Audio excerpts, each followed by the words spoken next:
heart of any 12-volt RV system is the onboard or house battery. There are two types of 12-volt battery, starting and deep cycle. A starting battery is designed to handle the big current draw needed to start a vehicle, and they need to stay above about 80% of their capacity.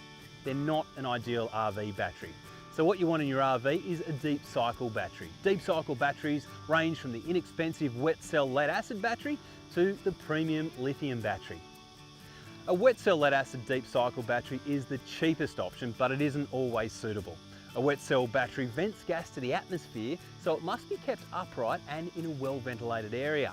You have to keep some wet cell batteries topped up with distilled water, although some are maintenance free and they can't charge up as quickly as other deep cycle batteries.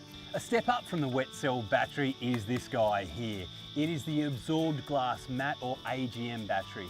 While this is also a lead acid battery, it absorbs its electrolyte in the fiberglass matting and does not vent gas to the atmosphere unless it's being overcharged. An AGM battery has much lower resistance than a wet cell battery, so it charges more quickly and also performs better under heavy load conditions. Then there's the gel lead acid battery, which suspends the electrolyte in a gel paste. Like the AGM battery, the gel does not vent to the atmosphere and so too is maintenance free. But if you want the ultimate in-house batteries, then you might want to look at one of these, and this is lithium.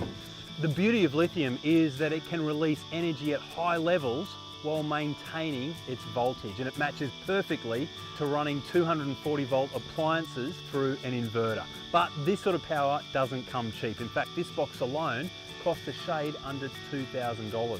With conventional deep cycle batteries, their voltage slowly falls as they discharge, and their available voltage also decreases as load increases.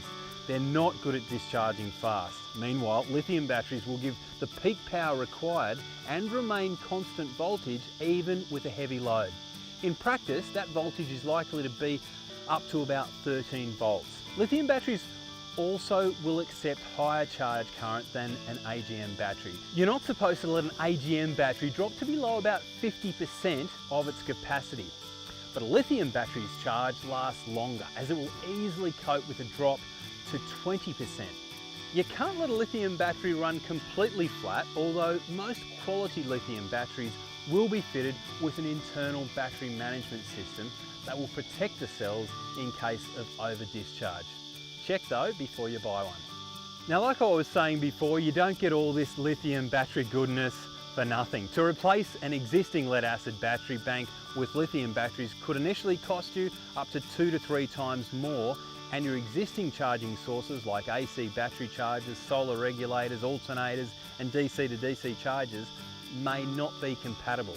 You need to ensure they have a lithium profile, and of course it will cost you more to replace them if they don't. AGM batteries provide the best compromise of performance, price and longevity when running RV gear such as 12-volt LED lights, water pumps, TVs and radios. But if you want to run big 240-volt gear like an air conditioner, a washing machine or microwave when you're free camping, you will want to think about lithium batteries or a generator.